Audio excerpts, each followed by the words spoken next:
예, 사무엘하 두 번째 시간입니다. 오늘 들판에 서 있는 나에게라고 하는 제목으로 말씀을 선포할 때 성령께서 우리 마음을 주관하여 주시고 만져 주실 줄 믿으면서 성령을 의지해서 선포하겠습니다.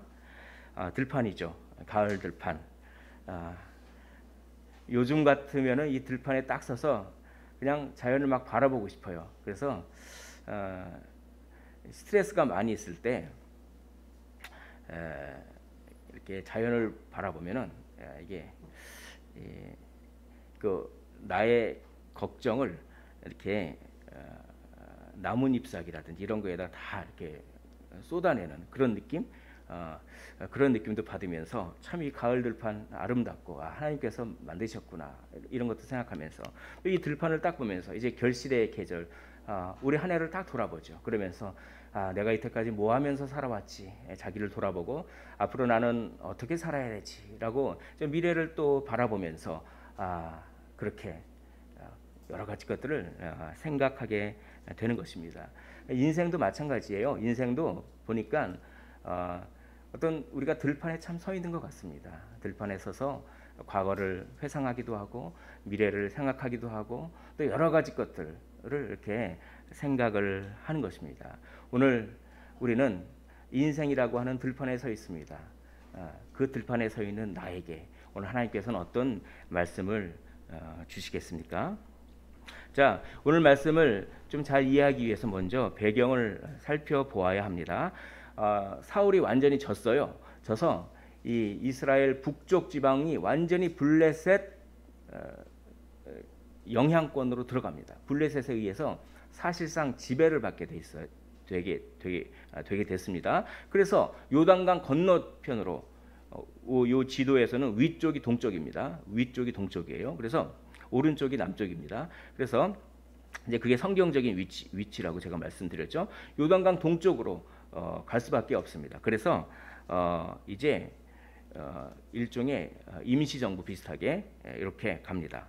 마하나임이라고 하는 곳에 갑니다. 이 마하나임은 이 하나님의 군대. 그래서 이제 야곱이 라반에게서 이렇게 돌아오다가 그렇게 경험했던, 그리고 분우엘, 야곱이 야복강에서 이렇게 기도했던, 거기랑 이제 가까운 곳이죠. 야복강 근처 이 마하나임에서 수도로 임시로 삼아서 여기서 그렇게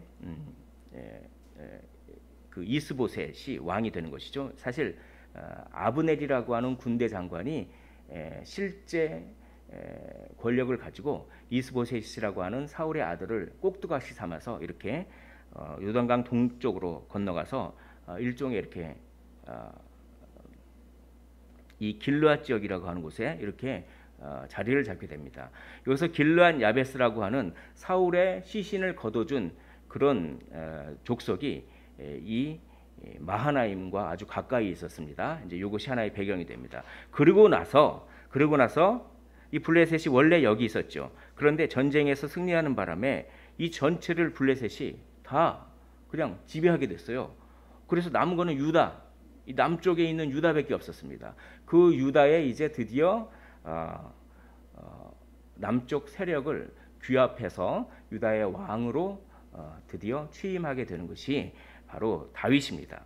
그게 이제 유다의 왕으로서 다윗이 취임하게 되는 것이죠. 자, 아말렉 소년으로부터 사울이 죽었다고 하는 소식을 듣고 아말렉 소년을 사형시킨 다음에 그 후에 이런 얘기입니다. 그 후에 이제 어떻게 하느냐? 1절에 보면 다윗이 여호와께 여쭈어 아뢰되 물어봅니다. 다윗이 항상 물어봅니다.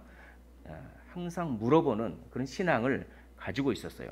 내가 유대 한 성읍으로 올라가리이까? 이게 뭡니까? 어떤 시간을 물어보는 거예요. 지금 유대로 올라가는 게 맞습니까? 지금 이때에 그 때를 물어보는 거죠. 그리고 어디로 가리이까? 유대 지방에서 구체적인 장소는 어디입니까? 시간과 장소를 물어봅니다. 이르시되 헤브론으로 갈지니라라고 하나님의 그 응답을 구하면서 물어볼 때 하나님께서는 길을 열어 주십니다. 그게 오늘 참 다윗의 위대함이 드러나는 그런 이야기죠. 3절에 보면은 이제 그래서 하나님의 응답을 듣고 자, 추종자들과 그들의 가족들 몇 명일까요? 600명이죠. 600명인데 4인 가족 해보십시오. 4인 가족. 그럼 2,400명이죠. 그런데 고대에는 자식들 더 많이 낳겠죠. 그럼 엄청나게 많은 숫자가 간 겁니다.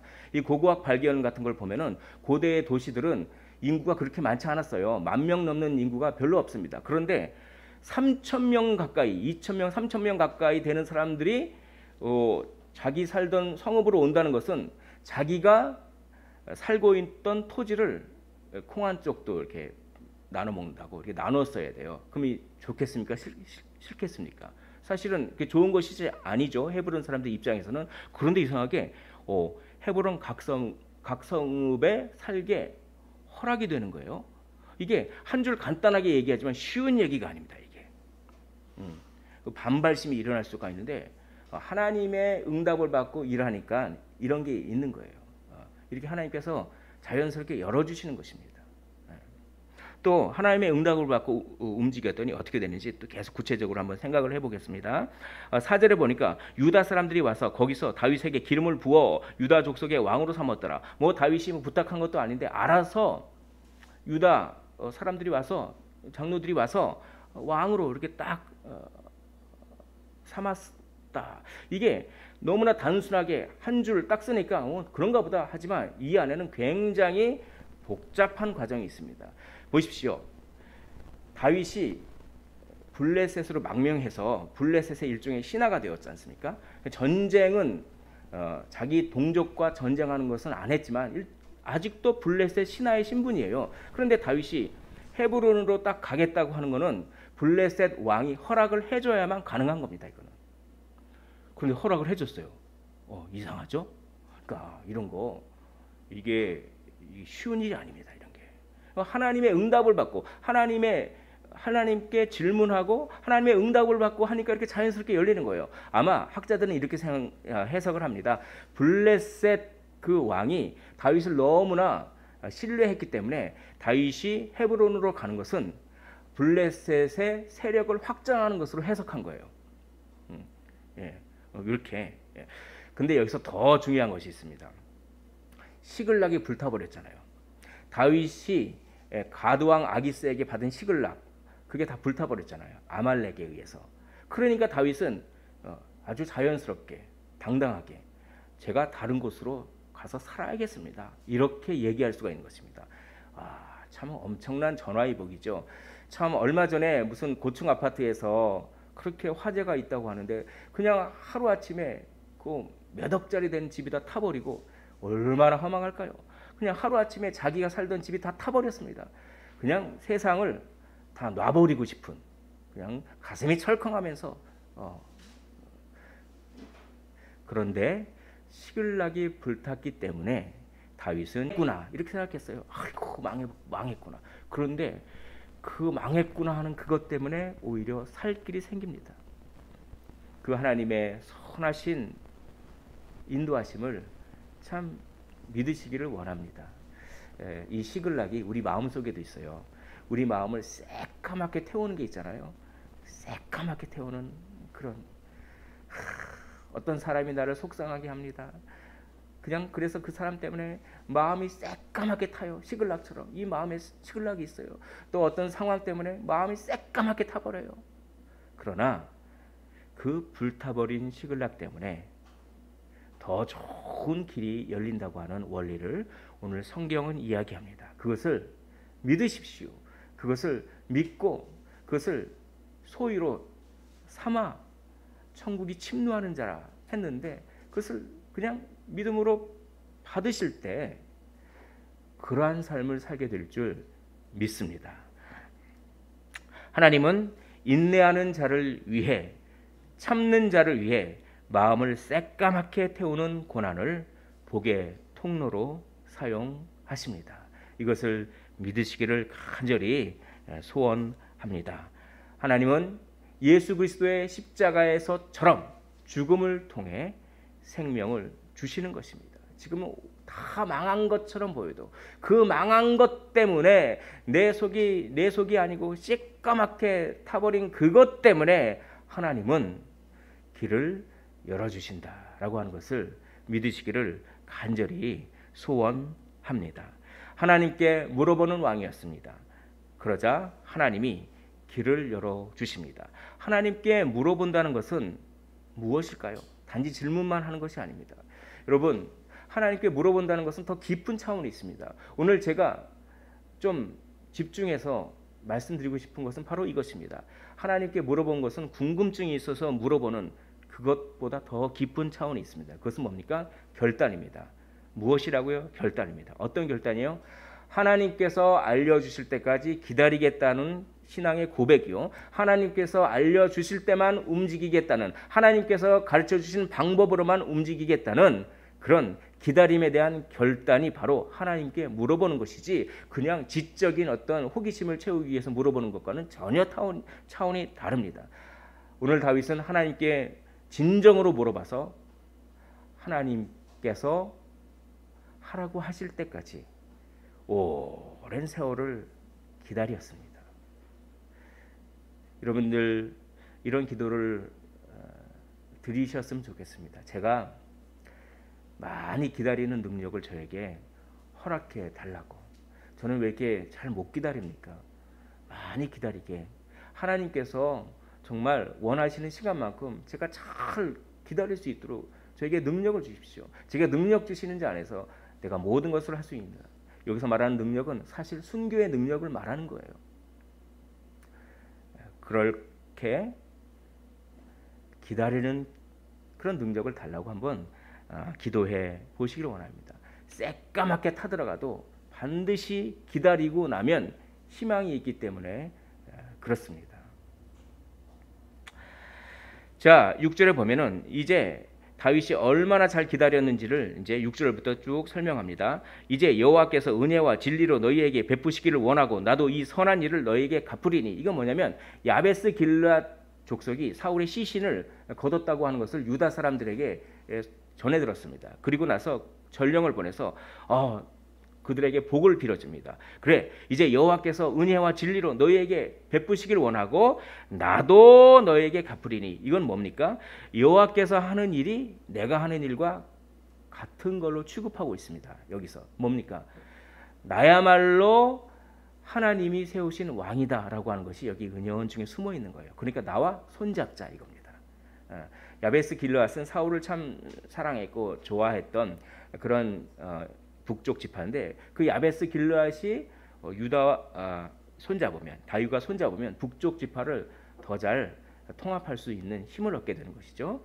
바로 여기서 그런 뜻이 있습니다. 그러면서 은근히 7절에 이야기를 합니다. 너희 주 사울이 죽었고 또 유다 족속이 내게 기름을 부어 그들의 왕으로 삼았음이니라. 이제 나와 손잡자. 그런데 손 잡았을까요?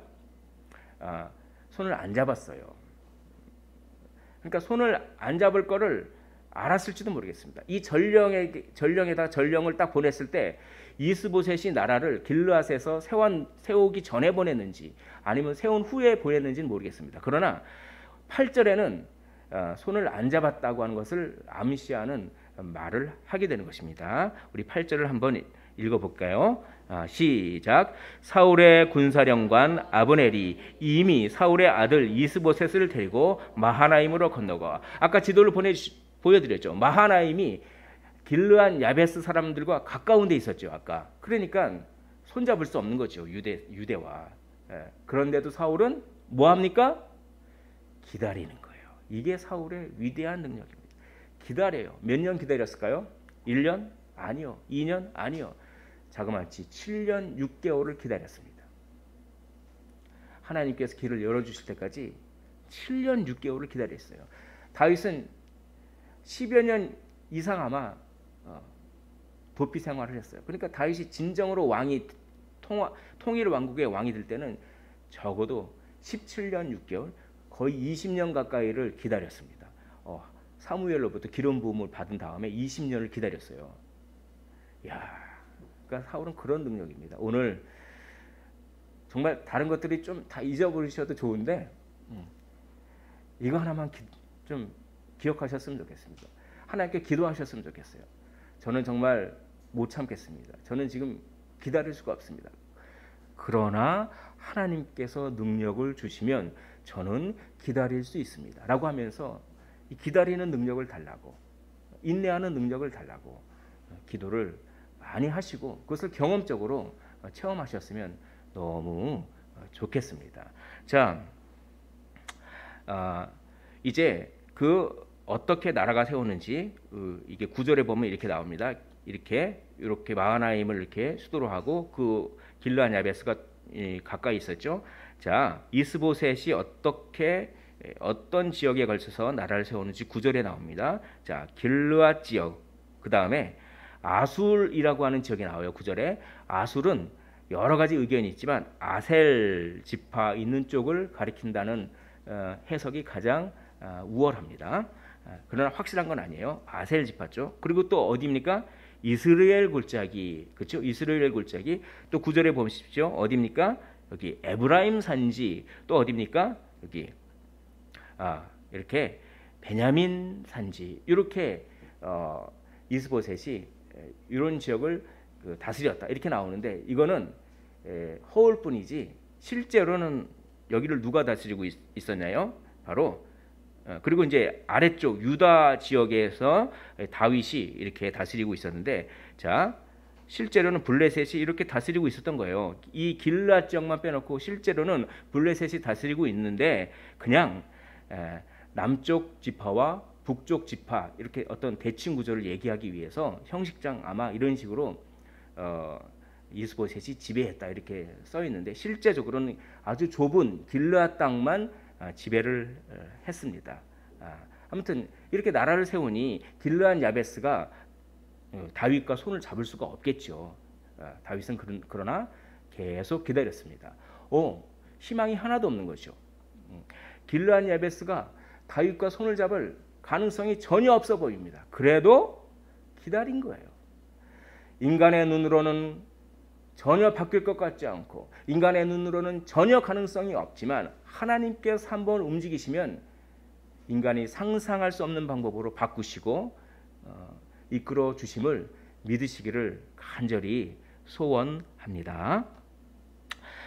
8절에 보면 다윗이 헤브론에서 유다 족속의 왕이 된 날수는 7년 6개월이더라. 7년 6개월을 참았어요. 기다렸습니다. 기다리는 왕.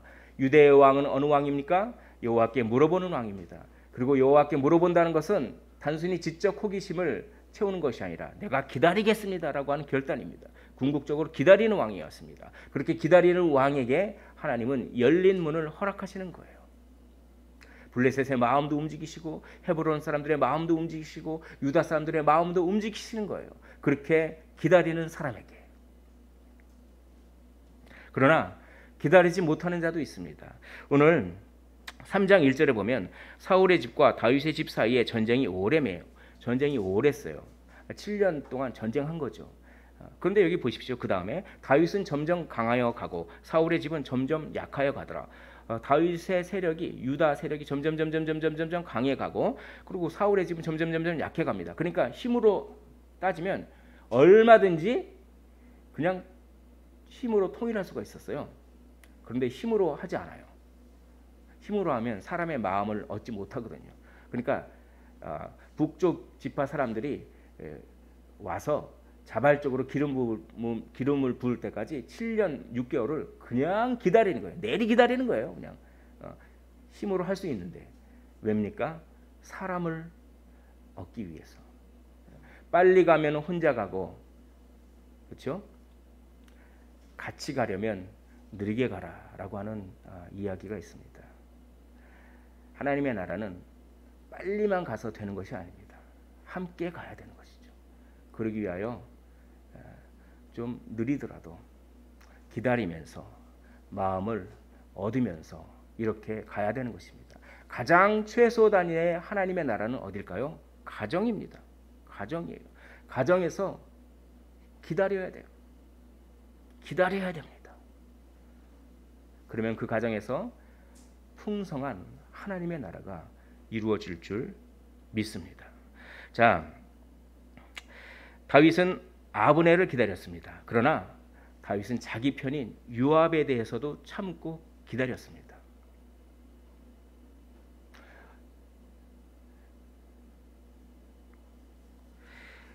우리가 참고 기다려야 할 대상은 외인뿐만 아니라 우리와 가까이에 있는 사람들입니다. 다윗은 아브넬도 참았지만 7년 6개월 동안 사실 요압이 얼마나 다윗 편이긴 했지만 다윗을 위해서 전쟁도 엄청 잘하는지 몰라요. 그런데 다윗의 속을 얼마나 썩인지 모르겠습니다. 맨날 돌출 행동하거든. 그게 다음 주에 다루어 보겠습니다.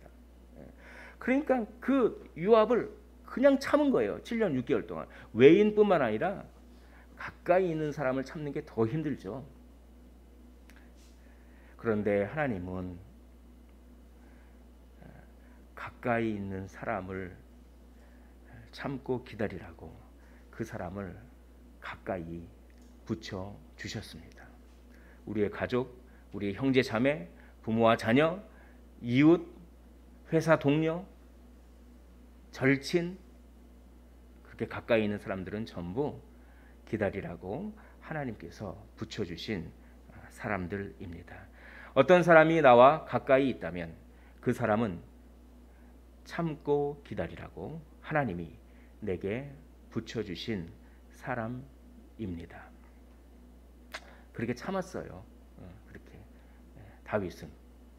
자, 여기 보면은 세력이 있죠. 지금 파란 쪽으로 된 게 블레셋 세력입니다. 근데 그 안에 빨간 쪽이 있는 게 아까 북쪽 지파 이스보셋의 나라라고 했는데 실제적으로는 이 블레셋 통치 아래에 있었던 거죠. 그리고 이제 노란색 이렇게 그 경계가 되는 지역이 있습니다. 그것이 기브온입니다. 이 기브온에서 오늘 전쟁이 일어나죠. 이 기브온을 쟁탈하기 위한 것이었을 것입니다. 아마 기브온은 산당이 있어요. 그래서 종교적으로 하나 중심 도시이기 때문에 이 기브온을 쟁탈하려고 하는 마음이 있었고 또 이게 다윗은 아직까지 블레셋의 눈치를 보기 때문에 아마 이 기브온에 블레셋의 수비대가 있었을 것입니다. 그 수비대를 도와라라고 하는 어떤 무한의 압력이 있었기 때문에 다윗은 여기로 갔고 또 이 이스라엘 지파는 이 기브온을 찾아야 되죠. 찾기 위해서 세력을 찾기 위해서 아마 기브온으로 갔을 것이다. 이런 식으로 해석하는 학자도 있습니다. 그러나 성경은 그 이유에 대해서는 나오지 않습니다. 아무튼 이 기브온에서 이 경계가 되는 기브온에서 그 기브온 연못에서 싸움이 벌어집니다. 이것을 통하여서 저자는 다윗이 점점 강해지고 사울은 점점 약해진다라고 하는 것을 보여주는 것이 주 목적이지만 이 안에는 요압이 얼마나 다윗을 괴롭게 하는 성격을 가졌는가 그 요압과 요압의 형제들의 성격 묘사가 잘 나타나 있습니다. 그런 관점에서 한번 읽어보도록 하겠습니다. 그걸 참아냈어요. 다윗이. 괴팍한 사람 참는 게 쉽지 않죠. 그러나 그게 사명입니다. 그게 자기 십자가예요. 그걸 져야 돼요. 14절에 보면 이 기브온 연못에서 아브넬이 이렇게 얘기합니다. 요압에게 이르되 원하건대 청년들에게 이 청년들은 군사 훈련을 받은 젊은 군인들을 청년들 이렇게 표현한 겁니다. 그 젊은 군사들에게 1대1 대결을 시키는 거예요. 일어나서 우리 앞에서 겨루게 하자. 요압이 이럴 때 그래 좋다 한번 우리 전면전을 하기 전에 전면전을 하지 말고 피해를 최소화하기 위해서 1대1로 한번 겨뤄보자. 그래서 승부를 내자. 뭐 이런 식으로 합의가 이루어졌던 것 같아요. 그래서 아브넬 쪽에서 12명, 요압 쪽에서 12명이 탁 이렇게 붙어서 하는데 이 싸움이 기괴합니다. 참 이 본문이 은근히 해석하기가 어려워요. 16절을 화면 보면서 한번 읽어볼까요? 자, 16절입니다. 시작. 각기 상대방의 머리를 잡고 칼로 상대방의 옆구리를 찌르매 일제히 쓰러진지라. 아니 왜 싸우라고 하니까 그냥 12명이 나와서 24명이죠. 각기 상대방의 머리를 잡고 이쪽 상대방은 나의 머리를 잡고 나는 이쪽 옆구리를 찌르고 저쪽은 나의 이쪽 옆구리를 찌르고 동시에 탁 찔러서 그냥 일제히 죽는 겁니다. 이게 도대체 이걸 어떻게 해석해야 될까요? 근데 이걸 깊이 묵상해 볼 때 그렇구나. 한번 제가 묵상한 것을 나눠보겠습니다. 학자들은 이게 싸움을 돋구고 흥분시키기 위해서 하는 행동이다 라는 해석이 있습니다. 두 번째는 아니다. 제한된 수만큼 싸워서 피해를 최소화하는 것은 맞으나 싸우다 승부가 안 나니까 마지막에 이런 행동을 하는 것이다. 이렇게 해석하는 학자도 있는데 아마 문맥상 후자의 의견이 많은 지지를 받습니다. 그러니까 이거예요. 이 젊은 혈기가 있어가지고 사람들이 군사들이 막 싸우는 거예요. 막 싸우다 보니까 승부가 안 나. 그러면은 승부가 안 나면은 야 이제 그만 싸우자. 우리가 블레셋하고 싸우는 것도 뭐 모자란데 왜 우리가 싸우냐? 왜 우리가 힘을 낭비하냐? 하면서 이렇게 무승부로 딱 그만둘 수 있는데 사람들이 오기가 발동하는 거예요. 오기가. 그래가지고 이 젊은 혈기에 끝장내 이거 끝장내 그러니까 그래 끝장내 막 그러니까 사람 그냥 막 흥분하면서 젊은 뭐 한 10대 후반 뭐 이렇게 됐겠죠. 뭐 20대 뭐 끝장내 너 와봐 하면서 우리 누가 더 담력이 센가 해볼까 뭐 이런 식으로 하면서 머리털을 붙잡고 그래 우리 하나 둘 셋 한번 찔러보자. 네가 죽나 내가 죽나 해보자. 마치 옛날에 서부극 보면은 이렇게 다 권총을 다 이게 뒤로 돌아서 다 5발자국 가지고 차 이렇게 그런 것처럼 이게 뭡니까? 끝까지 해보자. 이게 사람을 아주 극단적으로 뭐라고 큰 사고를 쳐요. 될 때까지 해보자. 마귀의 음성입니다. 이게 물론 선한 것을 끝까지 추구하는 것은 성령의 음성이지만 그냥 자기 기분을 자기 만족을 위해서 그냥 그래 갈 때까지 가보자. 왜 우리가 싸움도 크게 벌어질 때는 다 사람들이 어느 하나가 화해를 청하고 먼저 사과하면 싸움이 하나도 안 나는데 그러질 않아요. 특별히 부부간의 갈등이 오래 갈 때는 이런 경우가 많습니다. 그래 갈 때까지 가봐. 그러면 길어지죠. 누구 하나가 그냥 그래 내가 잘못했어. 내가 먼저 손 내밀면 너무나 아무것도 아닌 것처럼 되는 그 아주 사소한 일도 갈 때까지 가봐. 그러면 어떻게 됩니까? 일제히 쓰러져요.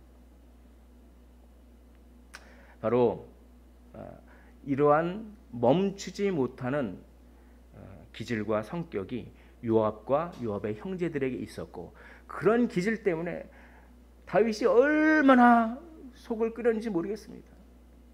그래서 그런 괴팍한 기질을 끌어안고 평생을 참았어요. 평생을. 그리고 요압이 누구에게 의해서 죽나요? 자기 아들 솔로몬에 의해서 죽죠. 그러니까 평생을 참은 거예요. 그냥 대단합니다. 하나님 나라를 위해서 참은 거죠. 자, 얼마나 이제 이 괴팍하고 자기의 승리를 위해서는 전혀 멈출 줄 모르는 그런 기질이 이제 이 전쟁에 의해서 도드라집니다. 한번 보겠습니다. 자, 이 들로르가 있어요. 성경에서 이 들로르는 굉장히 아름다운 것을 상징할 때도 쓰이고 이 들로르는 성경에서 들로르는 굉장히 빠른 것. 이게 좀 그렇더라고요. 빠른 것을 비유할 때 들로르를 합니다.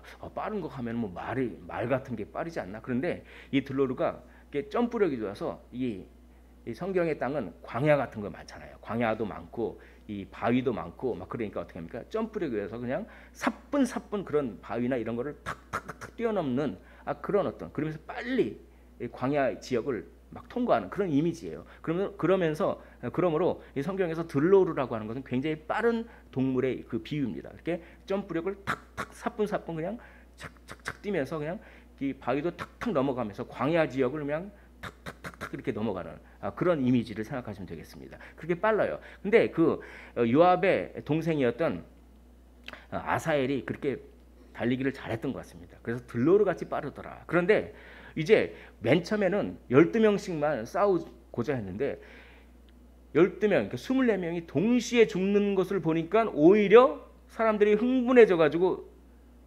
전면전으로 됐어요. 그래서 싸움이 심히 맹렬해서 엄청나게 싸웠는데 다윗이 거의 이겼죠. 다윗 군사들이. 그런데 이제 이 아브넬이 막 도망가는데 이 들로르 같은 빠른 발로 이 요압의 동생인 아사엘이 계속 쫓아가는데 좌우를 살피지 않고 그냥 앞만 보고 간 거예요. 그러니까 뭡니까?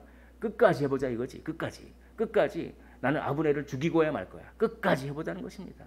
이런 기질들이 여기에 암시되어 있고 그렇습니다. 22절 아브넬이 다시 아사엘에게 이르되 너는 나 쫓기를 그치라. 그만두면 되는데 멈추질 못해요. 내가 너를 쳐서 땅에 엎드러지게 할 까닭이 무엇이냐. 무엇이 중요한디 뭐 이런 얘기했죠. 뭐가 중요하느냐. 내가 너를 찔러 죽인들 그게 뭐가 중요하겠냐. 무슨 의미가 있겠냐. 왜 자꾸 나를 쫓아오느냐. 그렇게 하면 내가 어떻게 내 형 요압을 대면하겠느냐. 쫓아오지 말라. 내가 너 죽이기 싫다. 내가 너 죽여봤자 무슨 의미가 있겠냐 하는데 계속 쫓아옵니다. 그러니까 어쩔 수 없이 그렇게 공격을 하는데 23절을 한번 한 목소리로 읽어보도록 하겠습니다. 23절입니다. 시작. 그가 물러가기를 거절하며 아브넬이 창 뒤끝으로 그의 배를 찌르니 창이 그의 등을 꿰뚫고 나간지라. 그러니까 일종의 그냥 충격만 주고 그렇게 그냥 가려고 했던 것 같아요. 그러니까 창날이 아니라 창날 뒤에 있는 그 막대기 부분, 창 뒤끝으로 쳤는데 그게 배를 통과해서 등으로 나와버립니다. 끔찍하죠. 이거를 어떤 학자는 그렇게 정당방위 정도로 그렇게 하려고 했는데 죽일 생각을 없었는데 아사엘이 엄청나게 빠른 속도로 막 덤벼드니까 그 반발력에 의해서 그냥 그게 뚫고 지나갔다. 이렇게 해석하는 얼마나 빠르게 그냥 왔으면 저돌적으로 달려왔으면 또 어떤 학자는 이렇게 얘기합니다. 사실 여기서 창 뒤끝은 창나를 얘기한다. 이렇게 해석하는 학자도 있는데 아무튼 공이 어떤 이미지냐면 아브넬은 그렇게 죽일 생각이 없이 그렇게 세게 치지 않으려고 그랬는데 아무튼 아사엘이 엄청나게 달려드니까 그 힘에 의해서 그냥 자기가 자기 힘에 의해서 죽임을 당하는 그런 이미지가 여기 있습니다. 그래서 얼마나 그게 끔찍한 장면입니까? 이 배로 들어가서 창이 뒤로 나오는데 그리고 딱 엎드려지니까 군사들이 막 쫓아가다가 아사엘이 엎드려지는 모습을 보고 그냥 멈춰 서는 거예요. 충격이니까. 그래서 이렇게 됩니다. 23절에 아사엘이 엎드려져 죽은 곳에 이르는 자마다 하나도 예외 없이 아사엘이 엎드려져 죽은 곳에 이르는 자마다 머물러 섰더라.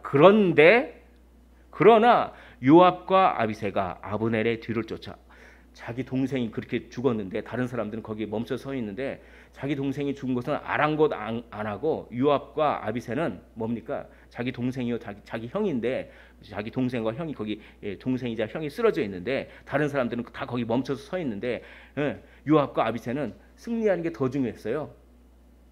그러니까 그냥 아브넬을 쫓아가 버립니다. 이게 요압과 아비새 아사엘의 성격이에요. 이걸 참아낸 거예요. 다윗이 이걸. 기도의 능력 아니면 이런 걸 어떻게 참아내겠습니까? 이걸 참아냈다니까요. 기다리면서.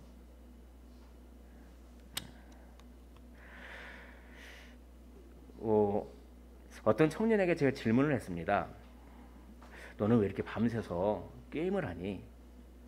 그 청년은 이제 한 저녁 10시 정도 되면 거의 한 6, 7년 전에 이제 그렇게 제가 질문했어요.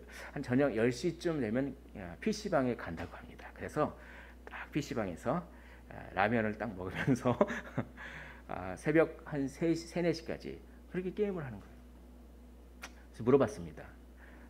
너는 왜 그렇게 게임을 하니? 그러니까 그 청년의 대답은 너무나도 단순 명확했습니다. 이기는 게 재밌어요. 이기는 게 좋아요. 근데 이게 오늘 요압과 아비새, 아사엘의 마음이죠. 이기는 게 전부 다인 인생입니다. 이기는 게 좋아요. 그래서 그냥 자기 동생이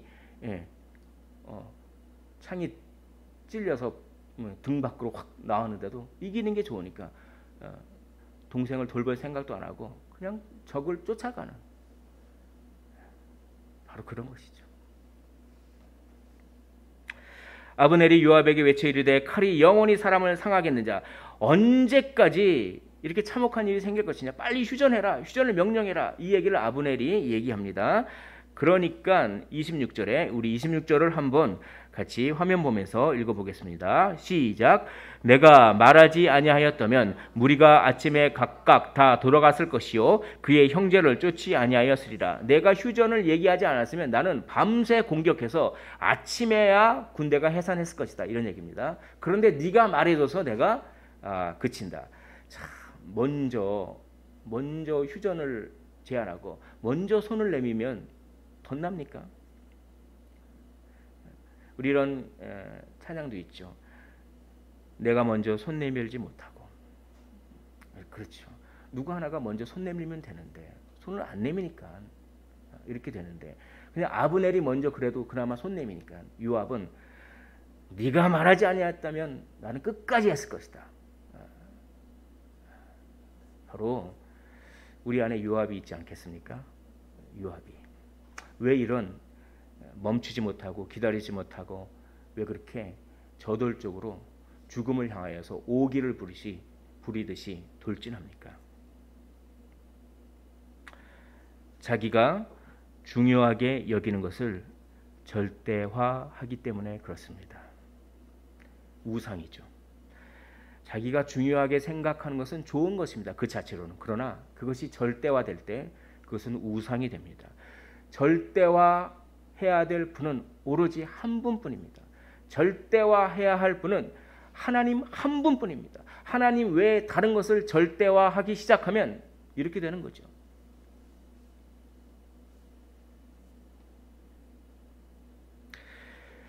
그런데 하나님께서는 우리가 그렇게 중요하게 생각하는 것을 우리가 중요하게 생각하는 것만큼 하나님도 동일하게 중요하게 생각하실까요?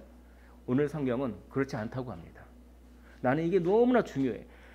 사람을 죽일 정도로 중요해. 예를 들어서 오늘 본문에 보면. 그런데 하나님은 헬갓 핫수림 그래버려요. 그거 뭐 중요한 것도 아니야. 그냥 너희 나름대로 중요한 것일 뿐이지. 내가 보기에는 아무 의미도 없고 그냥 헬갓 핫술입니다. 이렇게 얘기합니다.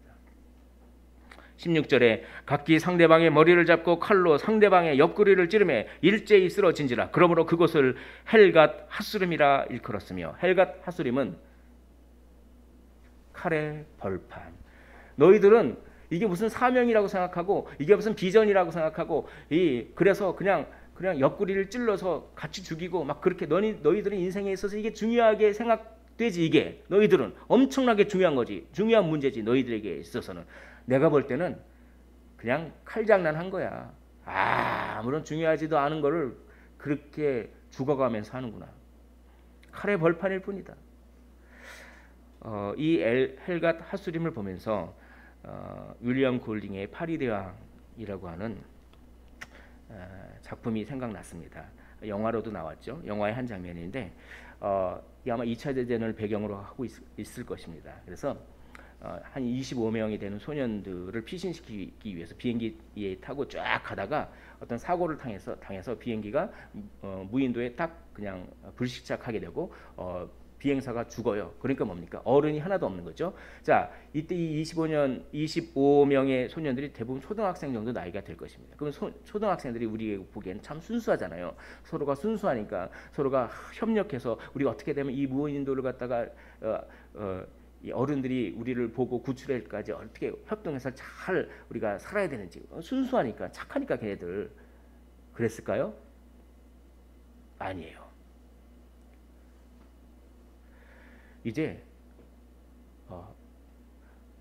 이 보수 정당, 진보 정당이 나눠지듯이 그 11~12살짜리 아이들이 파당을 이뤄요 거기서. 그래서 우리가 이 무인도에 살려면 사냥을 해야 된다. 사냥파가 사냥당 그리고 아니다. 이 무인도에서 빨리 우리가 나가기 전에 나가려면 우리가 무슨 소리를 보내야 된다. 뭐 소라 그럼 아무튼 그런 걸로 나팔을 불든 뭐 이렇게 불을 떼서 봉화를 하든 그렇게 해야 된다. 이 두 파로 나눠집니다. 그래서 싸워요. 그래서 사냥을 하는 파가 득세를 합니다. 그래서 그 다른 파의 우두머리를 그 조그만한 초등학생밖에 안 되는 아이들이 죽이려고 해요. 죽이려고 합니다. 그래서 막 도망다닙니다. 막 도망다녀요. 그 초등학생이. 만약에 무인도에 안 있고 그냥 이런 평범한 아이들이에요. 평범한. 예. 인간의 죄성을 그렇게 드러내는 작품이죠. 막 쫓아다니는데 그 아이가 막 도망가니까 그 아이를 찾으려고 어떻게 합니까? 불을 질러버려요. 어떻게 이렇게 잔인할 수가 있습니까? 예. 그 초등학교 몇 학년밖에 안 되는 아이들이. 그게 인간이라는 거예요. 불을 막 지릅니다. 그러니까 그래서 결국 찾아내서 그 아이를 죽이려고 합니다. 어떻게 죽일 수가 있을까요? 그 열 몇 살밖에 안 되는 아이들이. 죽이려고 하는 순간 이런 목소리가 들립니다. 야, 너희들 거기서 뭐하니? 그 아이를 찾으려고 불을 냈던 불이 일종의 봉화 역할을 해서 영국 해군에게 발견돼서 어른들이 온 겁니다. 저는 오늘 이 대사, 이게 한 10여 년이 훨씬 넘게 지났는데 아직도 이 대사가 제 뇌리에 스쳐요. 이거는 하나님이 우리에게 하실 말씀입니다. 우리는 기껏해야 몇십 년 후에는 하나님을 만납니다. 그 소년들은 그 당시에 엄청나게 그게 중요했어요. 동료 친구를 죽일 만큼 그게 중요했던 겁니다. 그들에게는. 그런데 하나님 보기에는 너희들 거기서 뭐 하고 있니?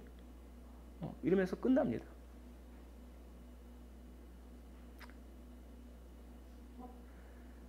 칼의 벌판, 헬갓 핫수림, 바로 그런 것이죠. 우리에게 중요한 것이 반드시 하나님이 중요하다고 생각하는 것은 아닙니다. 우리에게 중요한 것이 하나님 앞에서 아무것도 아닌 것이 될 수 있습니다. 무엇을 중요하게 생각합니까? 인간이 중요하게 생각하는 것은 수도 없이 많습니다. 여기 보십시오. 이거 보면 돈을 중요하게 생각하는 사람들은 돈에 관련된 문제에 있어서는 죽을 만큼 덤벼듭니다. 아사엘이 덤벼들었듯이 건강을 중요하게 생각하는 사람들은 뭔가 건강에 잘못된 것을 누가 나에게 하면은 아사엘이 들었던 것처럼 그냥 달려듭니다. 내 라이프 스타일, 나는 이런 라이프 스타일인데 왜 이 라이프 스타일을 간섭하느냐? 음식에다가 패션, 옷 입는 거, 뭐 그런 거, 쉬는 거, 일의 순서. A, B, C로 해야지 왜 B, A, C로 하느냐. 이거 가지고 막 싸웁니다. 질서와 권위, 균형.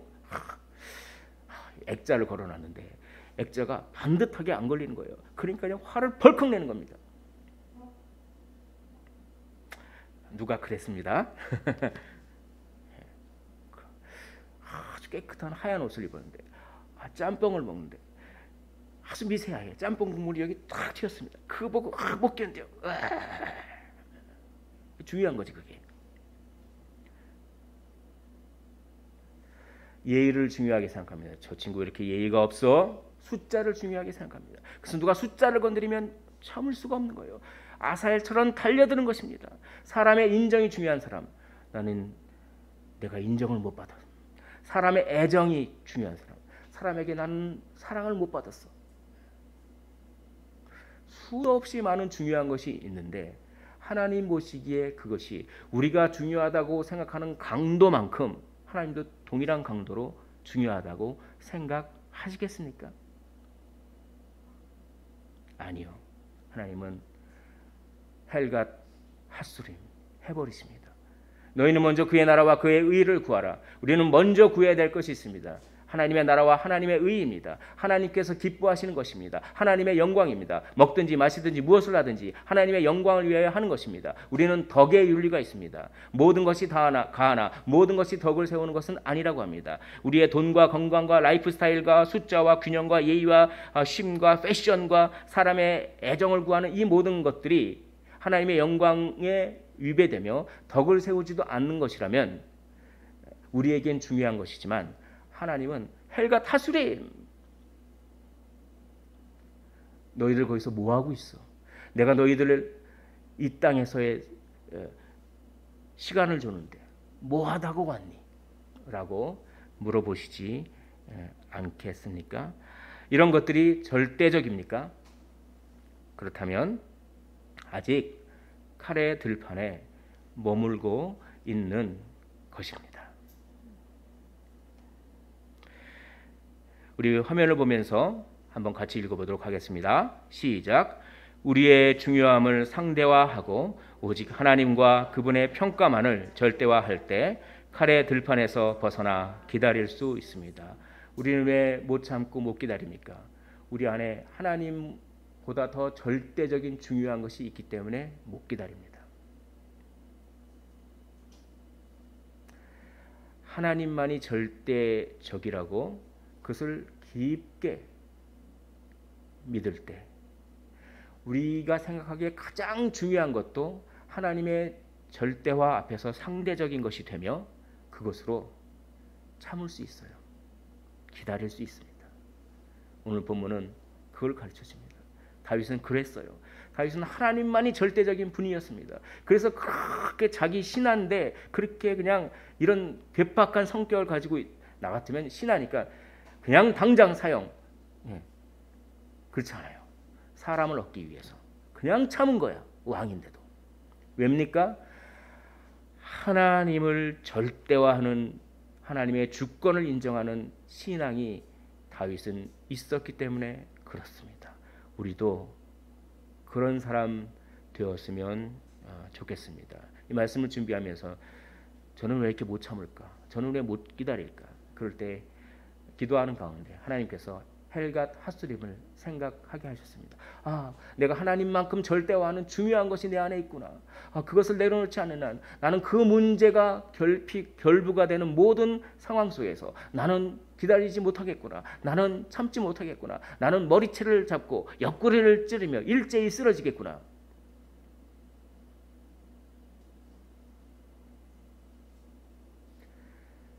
그 하나님 앞에 엎드러져 기도했습니다. 주님, 제가 하나님만큼 중요한 것들을 내려놓게 해달라고. 그리고 더 많이 기다리게 해달라고. 여러분, 동일한 기도를 하나님께 올려주시기를 원합니다. 들판에 서 있는 나에게 묻습니다. 그 들판이 칼의 들판이십니까? 주님을 위해서, 타인을 위해서 자신의 중요함을 포기하십시오. 주님을 절대화하고 자기의 중요함을 상대화하십시오. 그러면 많이 기다릴 수 있습니다.